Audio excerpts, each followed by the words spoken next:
Kids on the Innovation Block: How Organizations Can Learn to Build Long-Term Innovation Capability.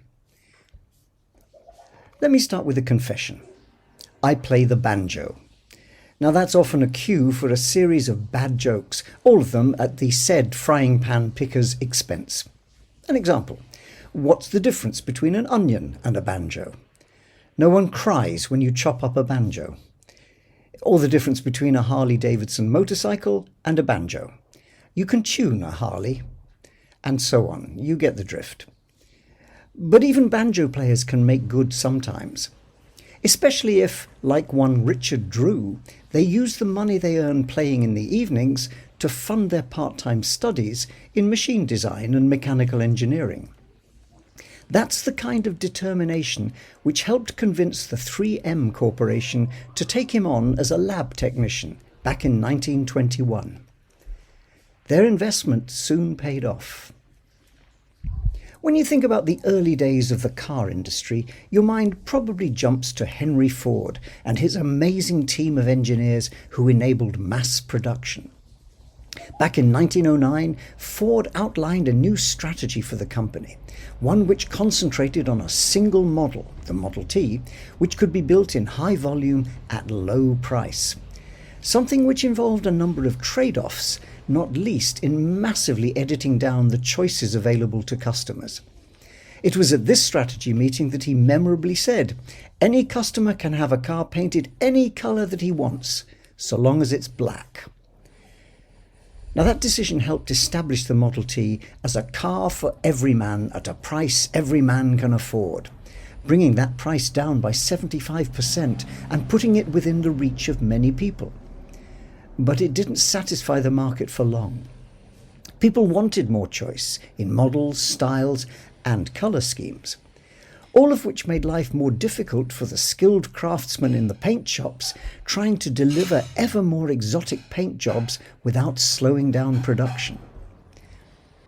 Part of the problem is that when you want to paint with more than one colour, then you need to cover up the area you don't want painted, which is a clumsy, fussy business. Early attempts involved using rags, newspapers, scraps of cardboard, but then they had to be held in place, making a one-man job into a two-man job. Attempts to solve this by using sticky tape to hold the mask in place also failed. The solvents in the paint dissolved the adhesive on the tape, making the whole mask slip and slide all over the surface. Enter Richard Drew.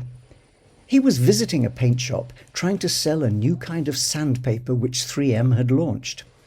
Hearing some choice language coming from one corner of the shop, he walked over to ask what the problem was, to be given an expletive-filled tutorial in how not to mask up a paint job. What was needed, he was told in no uncertain terms, was a better adhesive tape which would actually stick and stay stuck.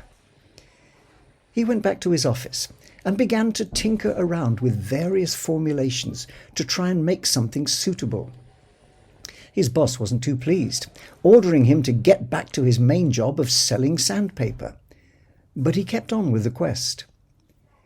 It took him 2 years and involved a variety of vegetable oils, chicle, linseed, various resins, glue, glycerin, and treated crepe paper. What he eventually came up with was a tape strong enough to stick to the surfaces, but easy enough to peel off without leaving any scars on the paintwork. Despite its promise, his boss wouldn't allow him to buy the machinery he needed to produce it in quantity. So Drew turned his innovative skills to the problem of financing capital equipment. He bought his machinery in small pieces, each of which cost less than the $99 he was permitted to spend on an item of equipment, and then assembled the machine himself. This last act finally convinced his boss to let him go ahead, and also provided a lesson which became a company mantra. The boss in question was William McKnight, and he made a key policy out of the experience. He said, "If you have the right person on the right project and they are absolutely dedicated to finding a solution, leave them alone. Tolerate their initiative and trust them." And so, In 1925, 3M's Scotch brand of masking tape was born. It was warmly welcomed in those paint shops and quickly in many other places. Over the next 30 years, the company sold over 1 billion rolls of the stuff. And it's still around today, having created a market which is still growing. Not bad for a product rapidly coming up on its 100th birthday. But it's not their oldest successful product. That distinction goes to the sandpaper which Richard Drew was trying to sell. Sandpaper is used in many industries to prepare surfaces for painting, varnishing and other treatment.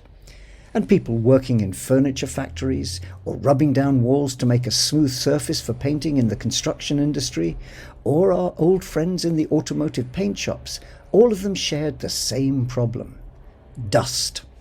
It got everywhere, made for unpleasant working conditions, and didn't do much for the surfaces themselves. And if you tried to wet the paper so it damped down the dust, you ended up with all the dust particles sticking in between the grit on the sandpaper, and it lost its abrasive power.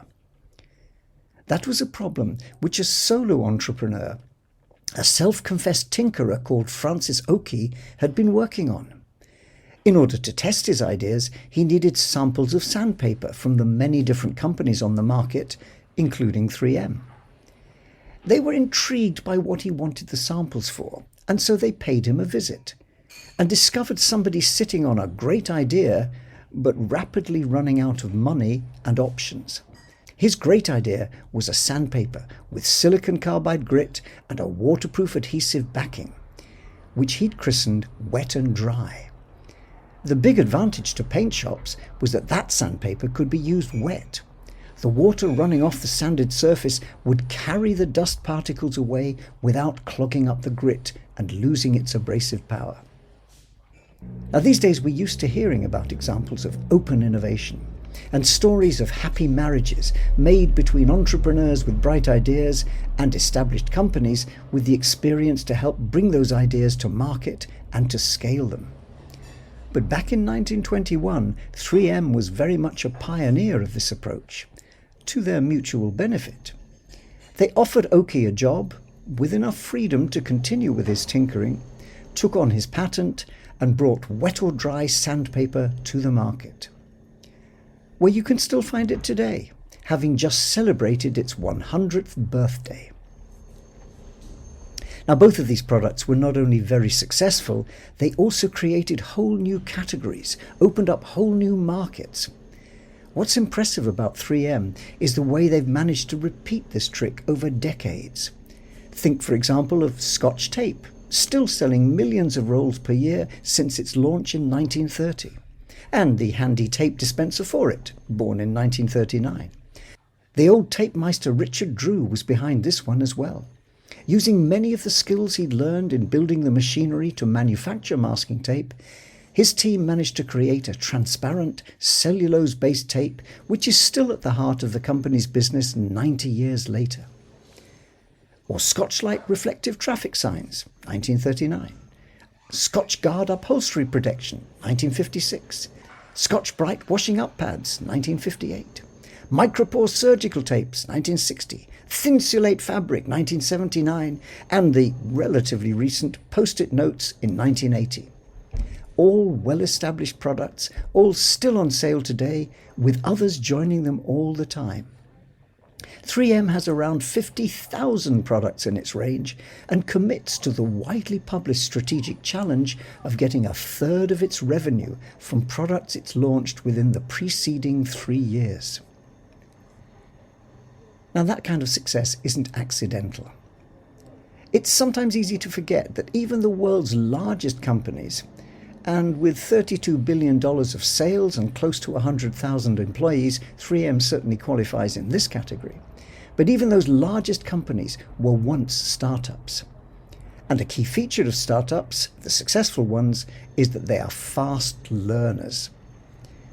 3M's long history of success isn't down to luck. Instead, it comes from a very particular approach to innovation which the company have honed over the years. They've taken time out to think about how they innovate and carefully teased out the patterns which seem to help, their routines for managing innovation. They're very clear about the way we do things round here, their innovation culture, and they take care to make sure that message is taken on board by new employees. Amongst the key lessons which they've absorbed and built into their routines have been things like building on people. Give people space and opportunity. William McKnight was a bookkeeper in the early years, but when the company faced one of its many early crises around quality management, he was promoted to look after the company's operations. By 1929, he was running the entire company, and he took on board the lessons which people like Richard Drew had taught him about supporting initiative. He set up an approach which he summarized in his basic rule of management. Delegate responsibility and encourage men and women to exercise their initiative. Encouraging intelligent failure. The downside of allowing people to take initiative is that they'll make mistakes. Now, importantly, one of McKnight's famous comments was, "Management that is destructively critical when mistakes are made kills initiative." And it's essential that we have many people with initiative if we are to continue to grow. Tolerate intelligent failure. Listen to customers. Go to the source. Understand the user context. An approach exemplified by Richard Drew's early paint shop visits. That's the place where he picked up market signals. They didn't come in by accident. They came from getting close to the market. Engage in open innovation. Long before Bill Joy observed that for even large organizations, the blunt truth is that not all the smart people work for you, 3M was finding this out the hard way. Their fledgling business in 1921 had its first major success through finding and then assimilating the technology behind Francis Okey's wet or dry sandpaper. And this was a lesson they took careful note of. Whether it's in technical communities or in strategic alliances, knowledge flows freely in and out of the company. Its success due in no small measure to the knowledge networks it creates. Give people space and permission to explore.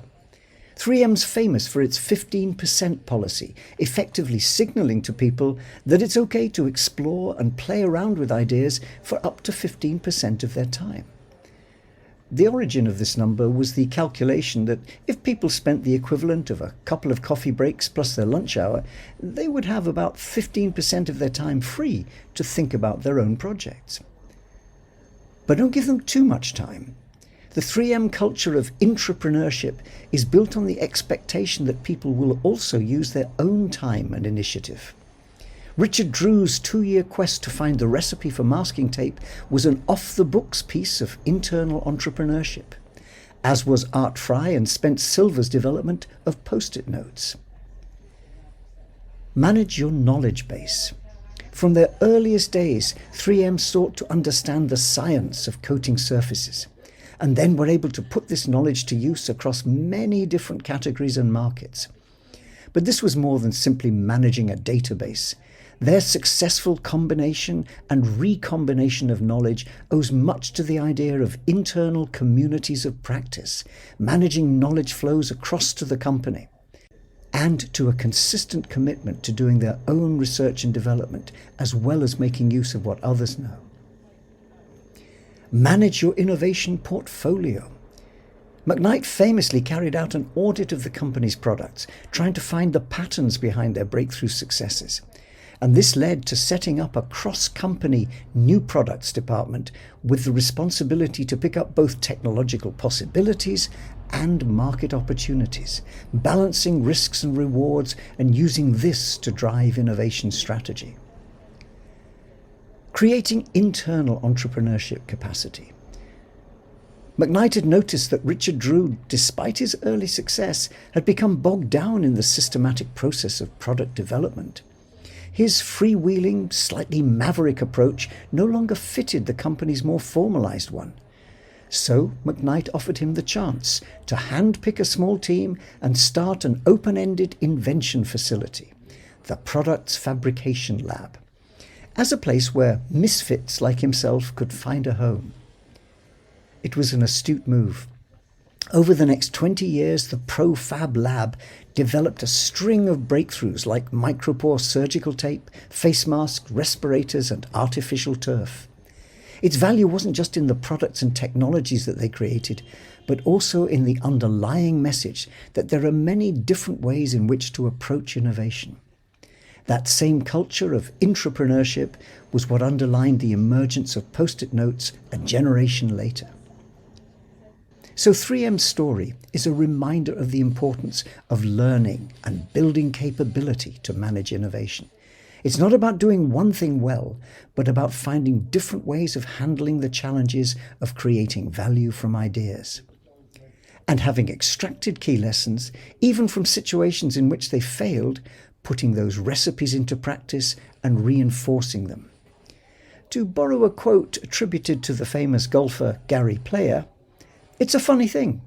The more I practice, the luckier I seem to get."